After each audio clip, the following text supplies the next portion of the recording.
It's good to see you today. We're going to be looking at the account of the Exodus today. Our hymn is Home of the Soul.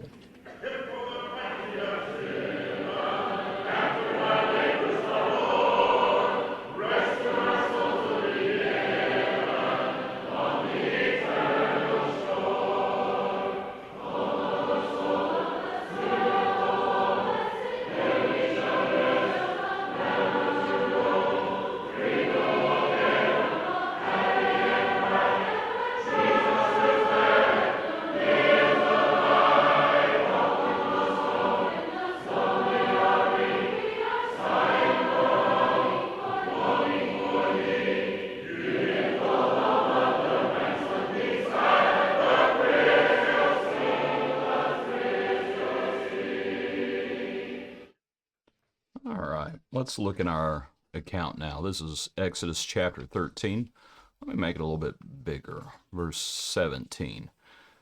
And you can see from the context, and I know we're going pretty quickly through these accounts, and that's okay. We're trying to get through the Bible in a year, so sometimes you have to go along at a fairly good clip.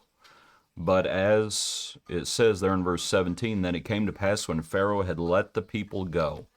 Okay, so where we are, they've come out, they're coming out, but we are not to the Red Sea yet. We're going to talk about that another day here in the next day or two. So here, as you know, they plunder the Egyptians, things like that. Verse 17, came to pass when Pharaoh had let the people go, that God did not lead them by way of the land of the Philistines, although that was near, for God said, lest perhaps the people change their minds when they see war and return to Egypt. So God led the people around by the way of the wilderness of the Red Sea, and the children of Israel went up in orderly ranks out of the land of Egypt. You might notice there at the bottom of the screen, this is where Moses honors the request, the oath that Joseph had put his family under to take his bones up with them. Moses does exactly that hundreds of years after the fact. But I was thinking about these two verses, verses 17 and 18, and that the Lord says, the Lord did not lead them by the way of the Philistines, although that was near. And I was thinking about how that might apply to the verse in the New Testament where it says that God will not allow us to be tempted beyond what our ability is to bear. And that the Lord said, you know what?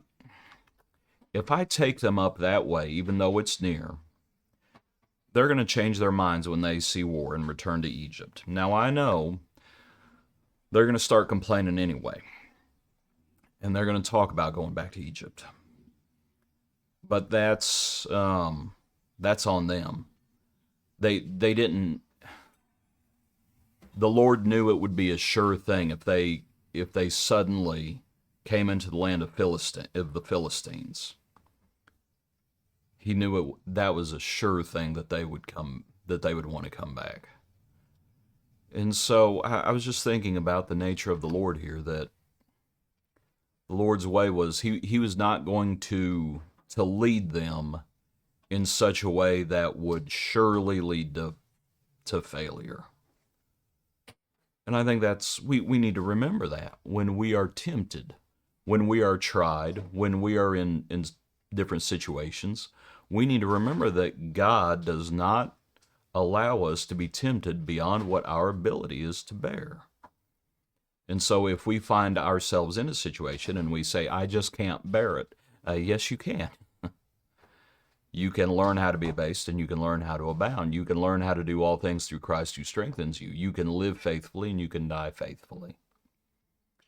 But the Lord does not allow us to be tempted beyond what our ability is to bear, and with temptation, he also makes the way of escape. So we need to remember that, and here, God is leading them, and God is leading them a certain way.